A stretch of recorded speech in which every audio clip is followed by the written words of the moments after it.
A leitura que nos é dada, livro do profeta Isaías, Isaías 66, que fala, é uma profecia sobre o retorno do povo exilado na Babilônia, de volta a Jerusalém, de volta à terra mãe, por assim dizer, de volta a Sião.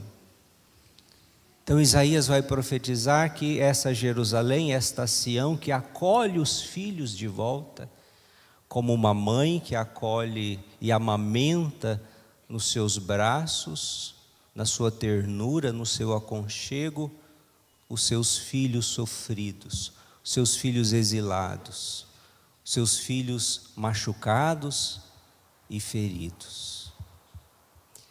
Esta passagem do profeta Isaías é muito especial para mim e para todos que fazem parte da missão Colo de Maria, porque esta passagem, este versículo é o versículo fundamental, fundacional do nosso carisma.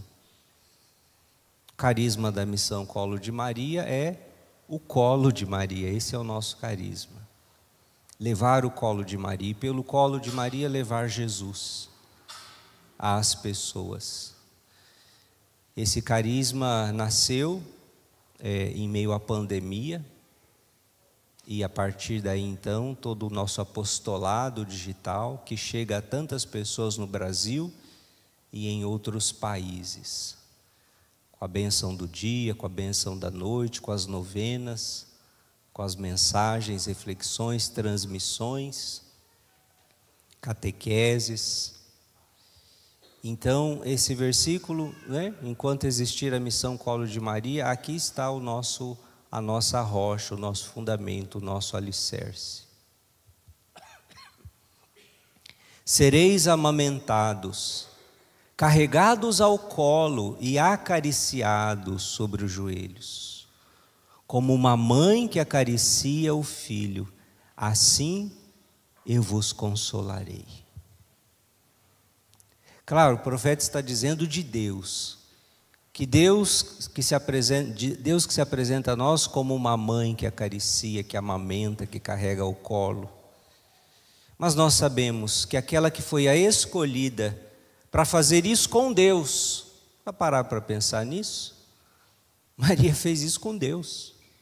Porque Jesus é Deus, Deus Filho. Ao encarnar-se no ventre de Maria, ali está Jesus, verdadeiro Deus e verdadeiro homem. Ela, a criatura que teve o privilégio de amamentar, acariciar em seu colo. Deus Filho, nosso Senhor Jesus Cristo. Na cruz, Jesus nos deu Maria por mãe. A cruz da missão Colo de Maria é essa cruz aqui. Chama-se Cruz da Unidade. Talvez de longe você não perceba muito, mas aqui está Jesus crucificado e Maria aos pés da cruz, com um cálice, sorvendo, colhendo do sangue que brota do lado aberto de Cristo. E a simbologia desta imagem, ela não é por acaso. Em primeiro lugar, aqui você vê dois colos. Aquela que segurou o menino Jesus nos braços, agora segura o filho morto, nosso Salvador. Você vê que os braços de Maria como que envolvem Jesus crucificado. Então ela é mãe no nascimento, mãe no Calvário, mãe na glória. Ela dá o colo para Jesus na cruz. Mas aqui também há um outro abraço, o abraço do filho na mãe. Porque Jesus, com os braços abertos, como que ele dá o primeiro abraço salvador na sua mãe. Não só a abraça, mas dá à filha o seu leite. Ela é a primeira que suga o leite da salvação, que é o próprio sangue do peito de Jesus. Isso aqui é muito forte, meus irmãos. Todo esse mistério da mãe e do filho, e saber que Jesus quis dar a nós esse colo, Jesus quis dar a nós esse aconchego e esta proteção da Virgem Maria. Por isso eu quero começar essa reflexão te convidando a se colocar no colo de Nossa Senhora, pedir que ela também te cuide, te console, te forme. Essa música que nós chamamos Maria de educadora, de mestra, ela é o nosso regaço acolhedor. Vamos pedir isso a ela em forma de oração.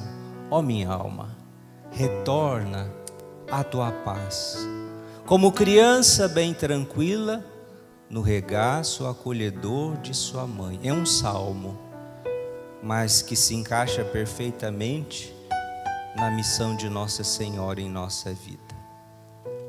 Cantemos. Ó minha alma, retorna à tua paz. Vai pedindo.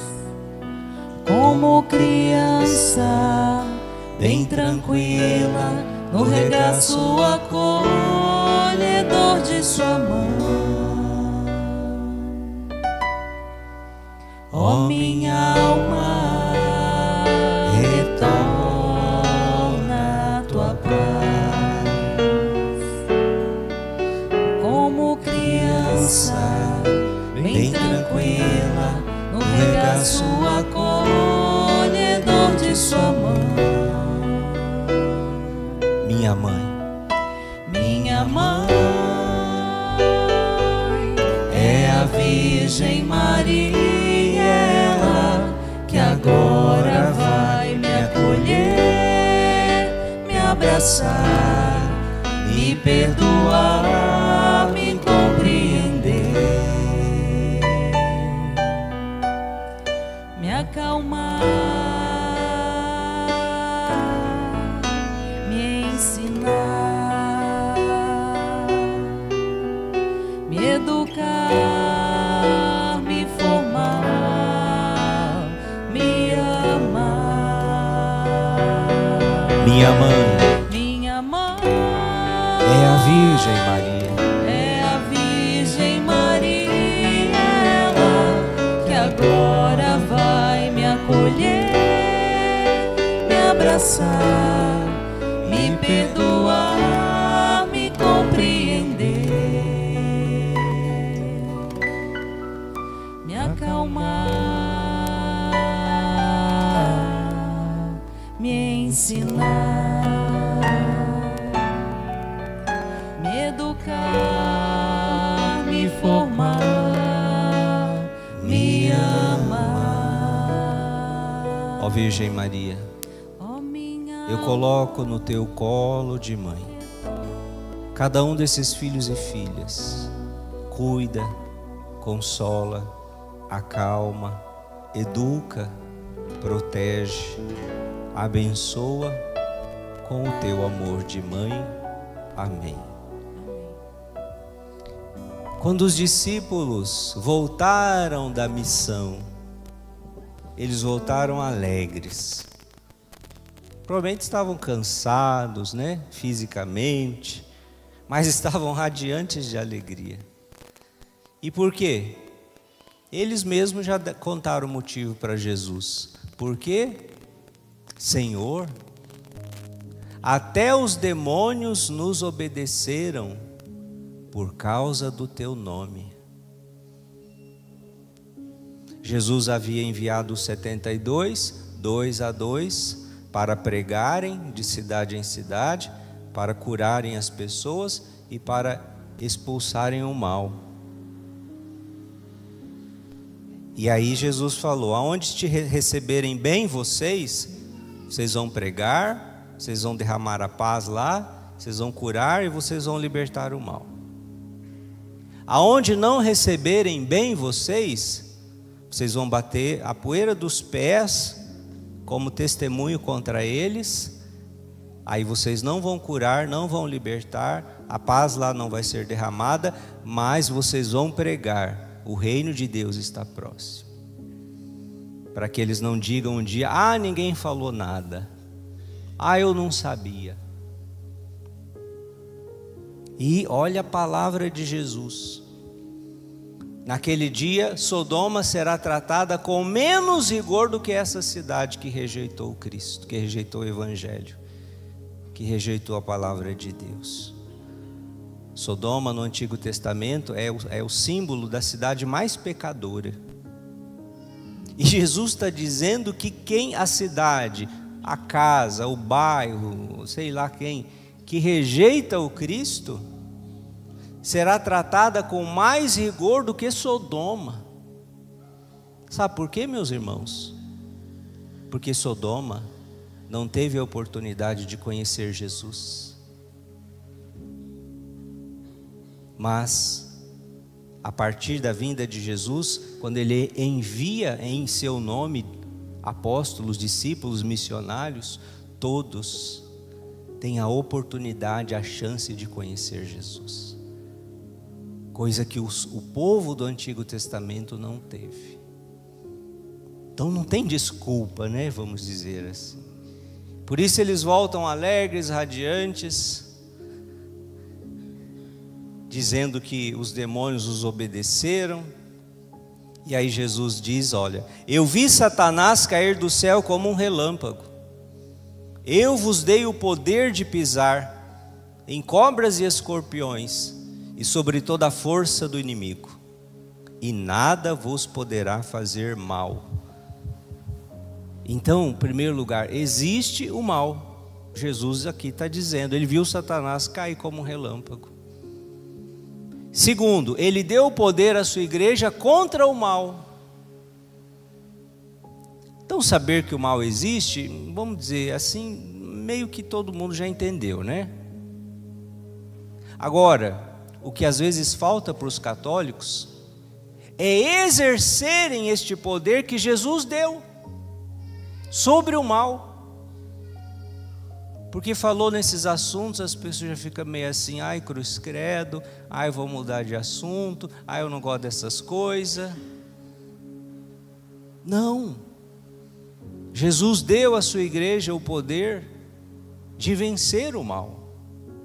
Mas nós precisamos exercê-lo pela fé. E é isso que muitas vezes falta às pessoas. Quando o padre propõe uma semana de libertação, uma semana de livramento dos males, nada mais é do que colocar em prática esse evangelho. E usar dessas prerrogativas, dessa autoridade que o Senhor deu à sua igreja. Meus irmãos e minhas irmãs, o mundo, né, ele cada vez mais está ficando difícil, né?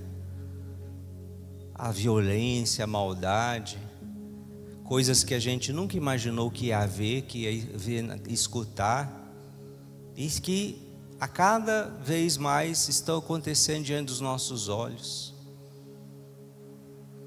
Veja aí essa semana que passou, esses dois adolescentes, né, que mataram a própria família. Um que matou o pai, a mãe e o irmãozinho de 3 anos, porque os pais dormindo, né, ele pegou a arma do pai, o pai tinha posse de arma. E por que motivo? Porque os pais proibiram o namoro dele com uma menina de 14 anos, que eles se conheceram, uma menina de outro estado. E aonde que eles se conheceram? Joguinhos online.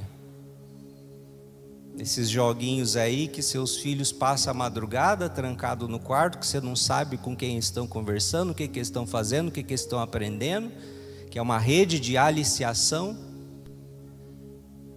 de menores, sem dizer do lado espiritual de todas essas coisas aí. E aí a criatura ainda fala, pergunta: mas você está arrependido? Ele falou: não. Você fazia isso tudo, você faria isso de novo? Faria.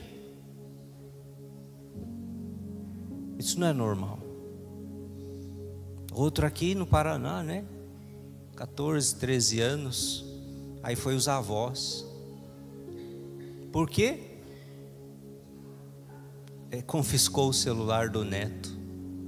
Ah, você está muito viciado nesse celular, dá isso aqui. Dá isso aqui? Dá isso aqui nada, eu mato vocês. A avó ele conseguiu, o avô ainda acho que se salvou, mas ficou bem machucado. Então, meus irmãos, tudo isso a gente vai vendo nessas coisas. O Brasil agora está vindo, sabe o que? Os templos satânicos. Templo de Lúcifer. Já tem em São Paulo, no Rio Grande do Sul, acho que no Rio de Janeiro. Gente, é sinal dos tempos. Um país onde, né, 80%, vamos dizer, da população é cristã. Cristã. E o restante, né, outras religiões, assim, dizem que não creem em Deus, ou melhor, não tem religião. Não significa que não creem em algum Deus, mas não tem religião. Então tudo isso nós não podemos assim ser inocentes, não podemos, né, querer tapar o sol com a peneira. O que nós precisamos? Nos blindar, nos proteger, nos revestir da armadura de Deus. O mal, ele pode atacar em várias áreas na nossa vida. Geralmente, no dia a dia, o mal ataca através da tentação, te tentando. E aí quando ele consegue te fazer cair no pecado, quando você pratica o pecado, aí ele conseguiu. Então o método operandis, o modo operandis, assim, do dia a dia do inimigo, é te levando ao pecado. Quando você peca, você prejudica a sua alma. E pode prejudicar a ponto de a sua alma morrer espiritualmente falando. Você perder a graça divina, perder a graça batismal. E aí somente a confissão te restaura nessa graça. Mas o mal pode atacar as pessoas também de outras formas, de outras maneiras que nós chamamos as maneiras extraordinárias da ação do mal. Desde uma coisa que nós chamamos infestação. Infestação é quando coisas, objetos, lugares, às vezes uma planta, uma plantação, animais, se tornam contaminados. Há algum mal ali, que precisa ser tirado, que precisa ser abençoado, que precisa ser liberto. Às vezes é um objeto, uma comida. Por quê? Porque essas coisas podem um dia ter sido levadas em lugares e ambientes onde se invocou o mal. Aquilo pode ter sido consagrado ao mal. E de repente veio parar na sua mão, você não sabe a origem daquilo.